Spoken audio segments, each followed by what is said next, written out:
बिस्मिल्लाहिर्रहमानिर्रहीम। अस्सलाम वालेकुम स्टूडेंट्स। जी स्टूडेंट्स, कैसे हैं सब? उम्मीद करता हूँ सब ठीक ठाक होंगे।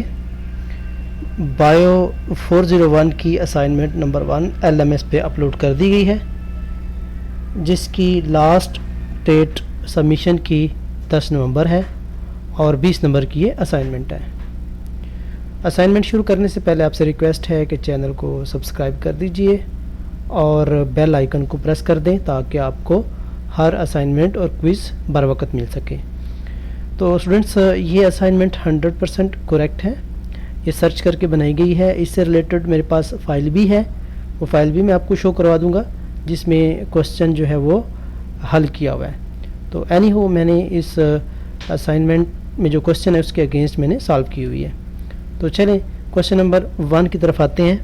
अच्छा, इसमें बेसिकली दोनों सवालों में हमने हाइपोथेसिस चेक करने हैं कि कोई रिसर्चर, प्रोफेसर या कोई बंदा जो क्लेम करता है वो सही है कि नहीं है।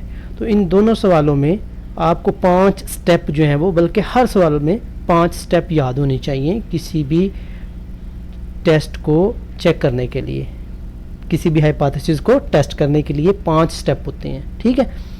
तो चलिए देखते हैं। Researcher wishes to check the impact of fertilizer on a yield. Estimated time period to grow yield field is 28 day. अच्छा, कह रहा है कि एक रिसर्चर है जिसने फर्टिलाइज़र का जो फैक्ट है वो चेक करना है 28 डेज़ में। जो एस्टिमेटेड टाइम पीरियड है वो 28 डेज़ है। A sample of 40 fields, 40 field जो हैं वो लिए जाते हैं जिनका मीन कितना निकलता है 31 डेज़ निकलता है और उनका जो अल्फ़ा है वो कितना है 0.05। Level of significance, level of confidence जो है वो कितना है 0.05 है, ठीक है।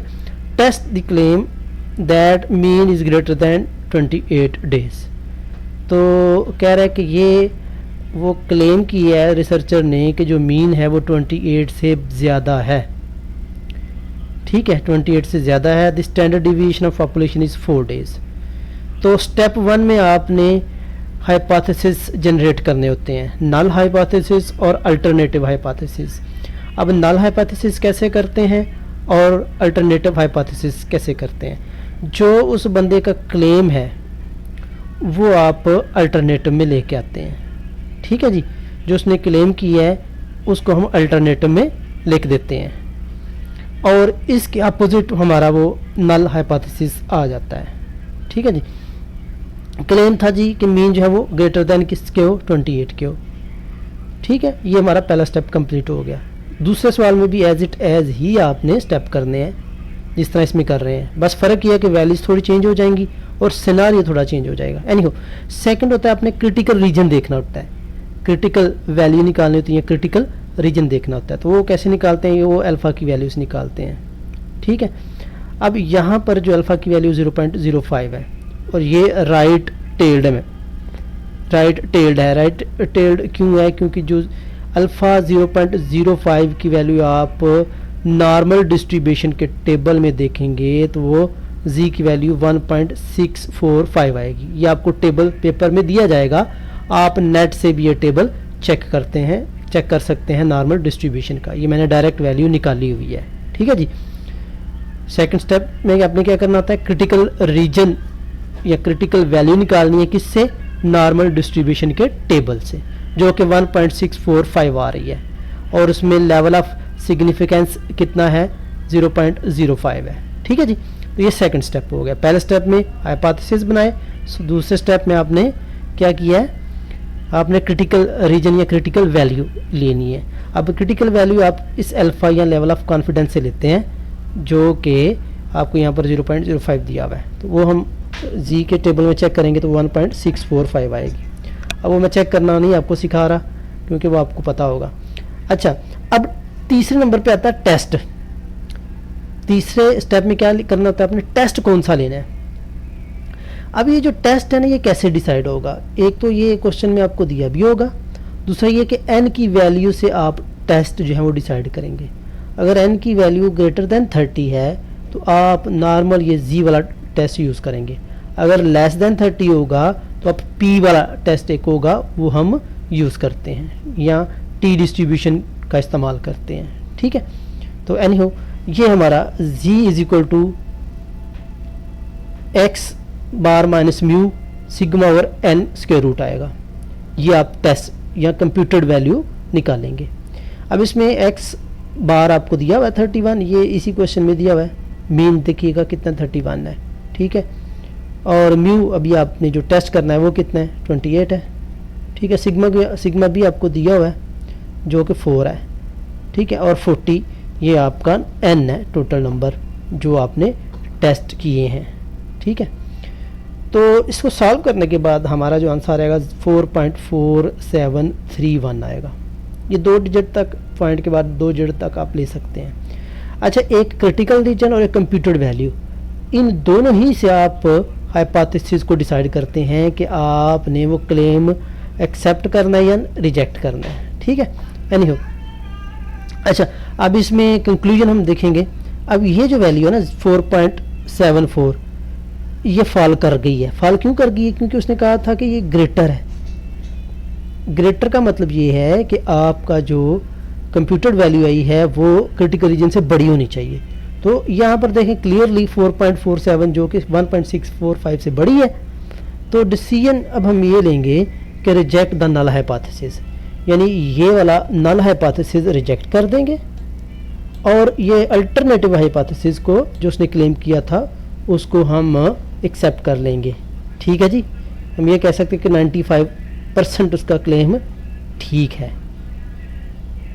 अब ये 95% कैसे पता चलता है? ये लेवल ऑफ कॉन्फिडेंस से पता चलता है, यानी उसकी जो डिग्री ऑफ फ्रीडम है वो 95 है, ठीक है।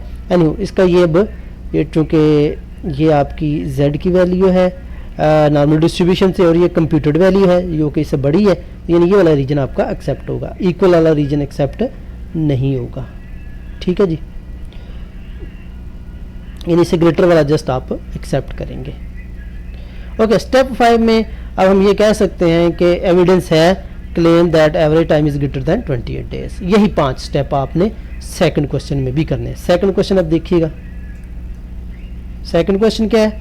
Our researcher claim that average cost is less than, पहले था ग्रेटर देन, सॉरी हाँ यस पहले था ग्रेटर देन, इसमें लेस देन है, ठीक है। He select random sample of 36, n आपका 36 है। Button from the shops find the following cost, is there enough evidence to support researchers claim, जबकि लेवल ऑफ कॉन्फिडेंस कितना है 0.1 है। अज्यूम सिग्मा यानी स्टैंडर्ड डिविएशन फ्रॉम पॉपुलेशन वो कितना है 22 है और ये उसके सैंपल हैं जी, ठीक है। 36 नंबर्स हैं, यानी ये सैंपल्स हैं, 36 आपके सैंपल हैं, ठीक है। अच्छा, यानी 36 सैंपल का ये जो मीन निकाला हुआ है। अच्छा, अब उसी तरह सबसे पहला स्टेप सोचिएगा क्या होगा जी? बिल्कुल आपका पहला स्टेप होगा हाइपोथेसिस क्रिएट करना, जनरेट करना। तो हाइपोथेसिस में इसमें ग्रेटर देन बोला हुआ, तो मीन जो है वो सॉरी लेस देन बोला हुआ है, मीन जो है वो लेस देन है किसके 85 के। इसका जो हाइपोथेसिस नल होगा वो इक्वल में आएगा, ठीक है। यानी ये लेस, अगर लेस है तो ये दूसरा जो अपोजिट वो आपका इक्वल में आ जाता है, ठीक है।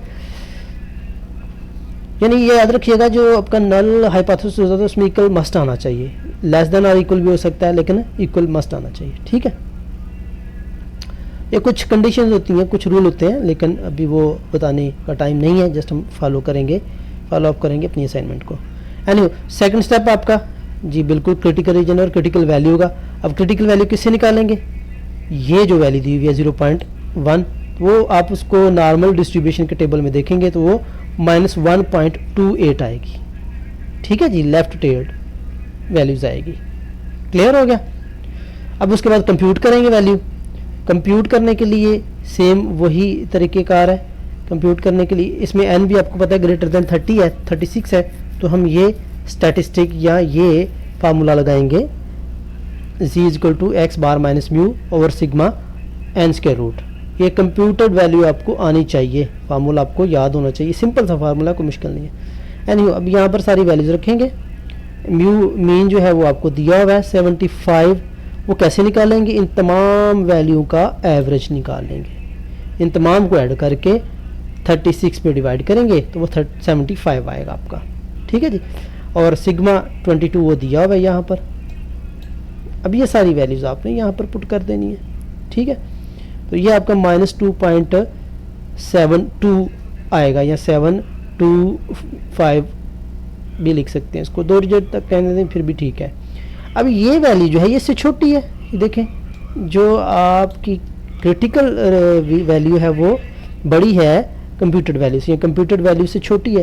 तो यही जो कंप्यूटेड वैल्यू है अब इस नल हाइपोथेसिस को फॉल कर रही है। यानी नल हाइपोथेसिस में भी हमने क्या कहा था कि मीन जो है वो लेस होगा 85 से, तो इट मीन्स नल हाइपोथेसिस आपका एक्सेप्ट होगा, और सॉरी अल्टरनेटिव हाइपोथेसिस आपका एक्सेप्ट होगा और नल हाइपोथेसिस आपका रिजेक्ट होगा। सो हम डिसीजन में क्या करेंगे कि -2.72 फॉल कर रही है इस रीजन में, सो हम कहेंगे कि जो आपका हाइपोथेसिस है वो रिजेक्ट है, कौन सा, नल।